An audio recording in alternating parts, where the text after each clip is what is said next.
Out reach media PK کے معزز دوستو السلام علیکم۔ مزید ویڈیو دیکھنے سے پہلے آپ سے گزارش ہے کہ ہمارے چینل کو سبسکرائب کر دیں اور بیل بٹن کو بھی دبا دیں تاکہ ہماری نئی آنے والی ویڈیو آپ کو بر وقت ملتی رہے۔ شکریہ۔ معزز دوستو اور ساتھیو، آج ہم ایک ایسے ایشو پر بات کرنے جا رہے ہیں جو کہ بہت اہم اور سنجیدہ مسئلہ ہے۔ پاکستان اور انڈیا 14 اگست 1947 کو مارز وجود میں آئے۔ پاکستان کی بیشتر آبادی مسلمان جبکہ ہندوستان میں اکثریت ہندوؤں کی ہے۔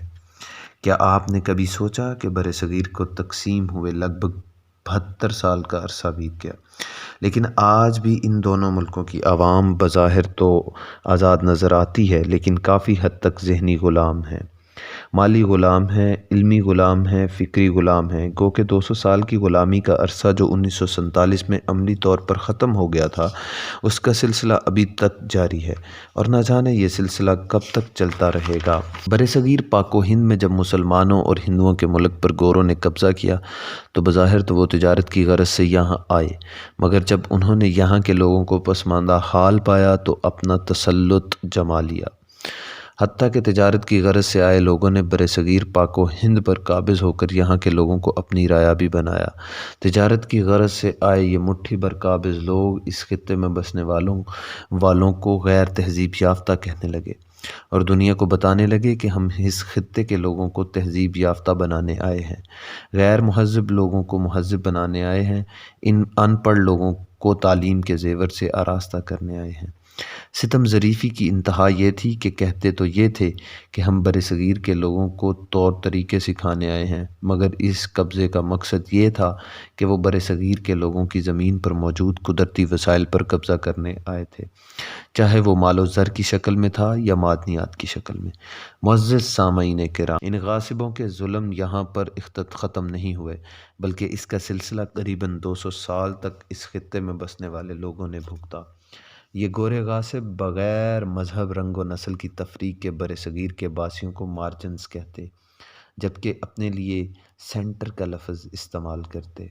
لوکل لوگوں کو کوکونٹ، سنیکی اور براؤن جیسے القابات سے پکارتے، جو کہ اس خطے کے باسیوں کی ہر طرح تذلیل تھی۔ انہی غاصبوں نے قبضہ کر کے یہاں کے لوگوں کی زمین پر قدموں کو سلطنت عثمانیہ کے خلاف استعمال کیا۔ اس مقصد کے حصول کے لیے کھل کر ہندوؤں کو مسلمانوں کے خلاف استعمال کیا اور کچھ مسلمانوں کو دوسری قوموں کے خلاف۔ اور معذرت کے ساتھ عرض کرتا چلوں کہ گوروں کو ان کے مقصد میں کامیابی دلوانے کے لیے اسی خطے کے بہت سے لوگوں نے بطور فرزند میر جعفر اور میر صادق اپنا کردار خوب نبھایا۔ انہی لوگوں نے گوروں کے ہم نوا رہنے کے لیے اپنے لوگوں پر ظلم کے پہاڑ توڑوائے اور گوروں کے ظلم و بربریت کی انتہا آپ کو سعادت حسین منٹو کے ایک مضمون نیا آئین کو پڑھ کر ہو جائے گی۔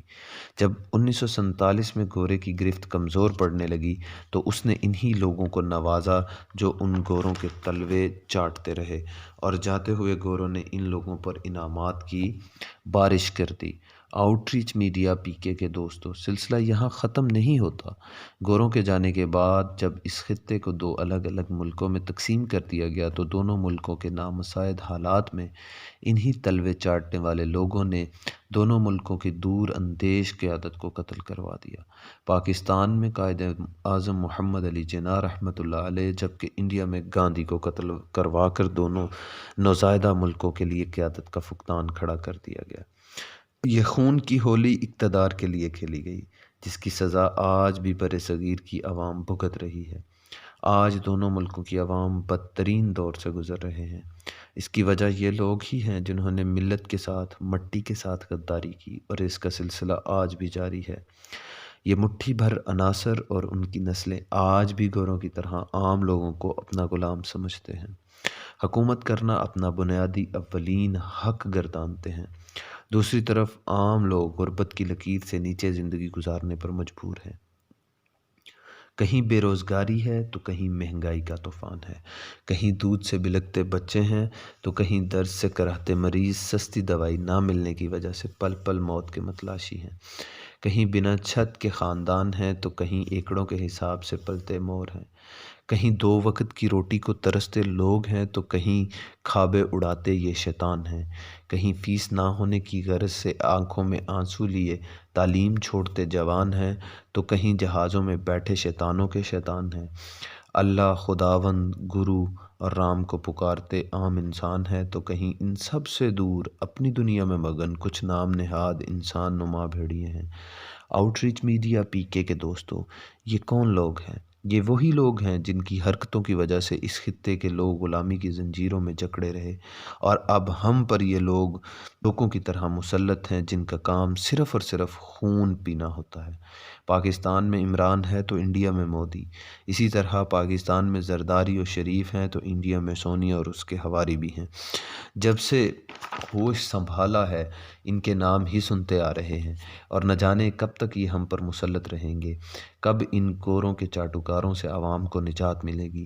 ان لوگوں کی دی ہوئی سوچ کی وجہ سے مادری زبان کو گالی سمجھا جاتا ہے، جبکہ انگلش کو سٹیٹس سمبل۔ انہی لوگوں کی وجہ سے نیپوٹزم اور اقربا پروری کو گناہ نہیں ان کا حق سمجھا جاتا ہے۔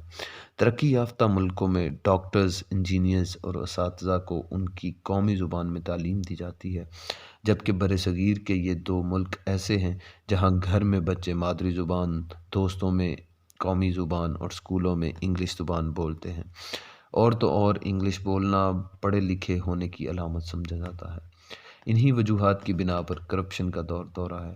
عام لوگوں سے ووٹ لے کر یہ لوگ اسمبلیوں کا ٹکٹ کٹواتے ہیں اور پھر عوام سے حاصل شدہ ووٹ کو کسی کی حکومت بنوانے کے لیے یا حکومت گرانے کے لیے پیسے کا لین دین کر کے استعمال کرتے ہیں، اور خود کو مقنع کہتے ہیں، یعنی قانون ساز۔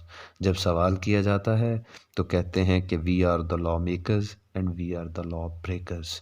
آؤٹ ریچ میڈیا پی کے دوستوں، ان دونوں ملکوں کی عوام کا اللہ حافظ ہے، جبکہ ان کے سیاستدان بیوروکریٹ کا پیسہ۔ ایسے حالات میں ہم خود کو آزاد شہری نہیں گردان سکتے۔ ہم 72 سالوں کے بعد بھی اپنے آباء و اجداد کی طرح غلام ہیں۔ فرق صرف اتنا ہے کہ وہ گوروں کے غلام تھے اور آج ہم ان کے غلام ہیں جو کسی نہ کسی طرح گوروں کے مددگار ہمدرد رہے ہیں۔ اگر ایسے حالات کو بدلنا ہے تو نوجوانوں کو آگے بڑھ کر اپنا اپنا کردار ادا کرنا ہوگا، اپنے اپنے ملک کی بھاگ دوڑ سنبھالنا ہوگی تاکہ عام لوگ سکھ کا سانس لے سکیں۔ آخر میں دعا ہے کہ میرا ملک دن دگنی رات چگنی ترقی کرے اور ہم ایک قوم کی طرح اس دنیا کے نقشے پر ابھرنے میں کامیاب ہو جائیں۔ آمین ثم آمین۔